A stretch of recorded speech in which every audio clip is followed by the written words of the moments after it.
সম্প্রতি রাজীব বন্দ্যোপাধ্যায় কল্যাণ বন্দ্যোপাধ্যায়ের বাড়িতে গিয়ে দেখা করার পর এবার ডোমজুড়ের বুকে পবিত্র রমজান মাসের শুভেচ্ছা ও অভিনন্দন জানিয়ে তৃণমূল কংগ্রেস কর্মী সমর্থকেরা রাজীব বন্দ্যোপাধ্যায়কে স্বাগত জানিয়ে ব্যানার টাঙান ডোমজুড় এলাকায়।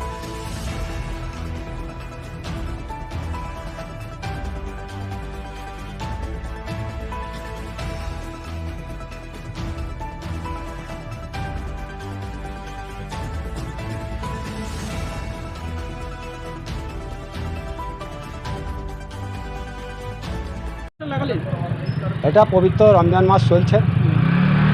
আপনি জানেন দলের ঊর্ধ্বতন নেত্রী মমতা বন্দ্যোপাধ্যায়ের আদেশ যে প্রত্যেক সময় প্রত্যেক মানুষকে সম্মান জানাতে হবে।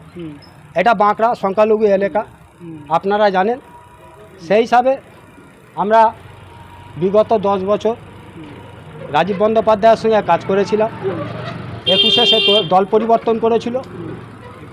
আবার দলের ঊর্ধ্বতর নেতা অভিষেক বন্দ্যোপাধ্যায় মমতা বন্দ্যোপাধ্যায়ের কথা মতো আবার উনি দলে জয়েন করেছেন। আমাদের বিশ্বাস মমতা বন্দ্যোপাধ্যায় অভিষেক বন্দ্যোপাধ্যায়ের প্রতি আছে, আগামী দিনেও থাকবে।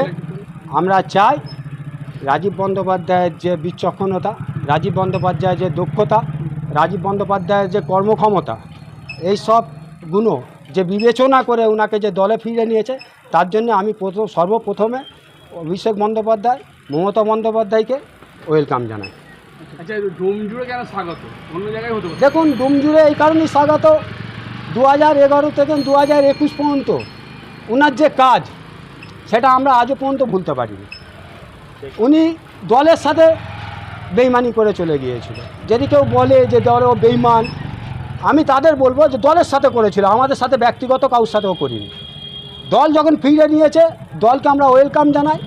দলের সংসদ কল্যাণ বন্দ্যোপাধ্যায় আপনারা জানেন আগামী দিনে কি গতকাল মিট করেছিলেন, তার সঙ্গেও কথা হয়েছে।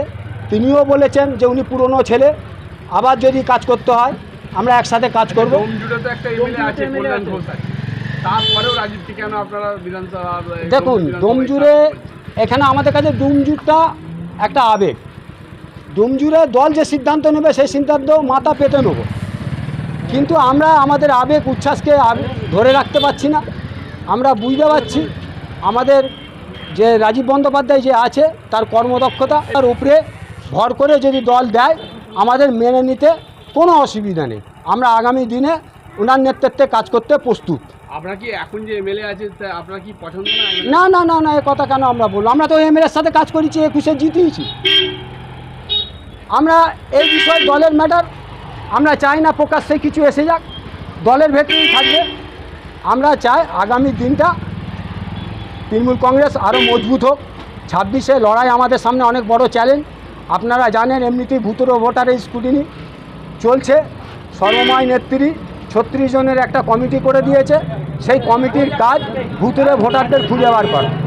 সেই কমিটিতে আপনারা জানেন আমার সংসদ কল্যাণ বন্দ্যোপাধ্যায় যেমন জায়গা পেয়েছে, আমার প্রাক্তন মন্ত্রী রাজীব বন্দ্যোপাধ্যায় সেই কমিটিতে যোগ্য জায়গা পেয়েছে। আমরা ডোমজুড় বলে না, আমরা চাই হাওড়ার ছেলে হাওড়া স্বাগতম জানাচ্ছে। হ্যাঁ, একদম কোনো সন্দেহ নেই, স্বাগতম আলে স্বাগতম, দল দিলে স্বাগতম। 2026 হ্যাঁ, যদি রাজীব ব্যানার্জি জিত পায় তাহলে কি আপনারা সাপোর্ট করবেন? সম্পূর্ণভাবে আমাদের কোনো দক্ষতা নিয়ে আমরা আমাদের শক্তি নিয়ে নেমে যাবো। দল যাকে টিকিট দেবে শক্তি নিয়ে নেমে যাবো। যদি কল্যাণ ঘোষ পায় তাতেও দল নামবে, কিন্তু রাজীব ব্যানার্জি আমাদের আবেগ হলে ভালো হয়, আমরা দলের কাছে চাইছি। হ্যাঁ, ঠিক আছে। আপনার নাম? আমার নাম শহীদুল ইসলাম জমাদার, আমি প্রাক্তন পঞ্চায়েত সদস্য।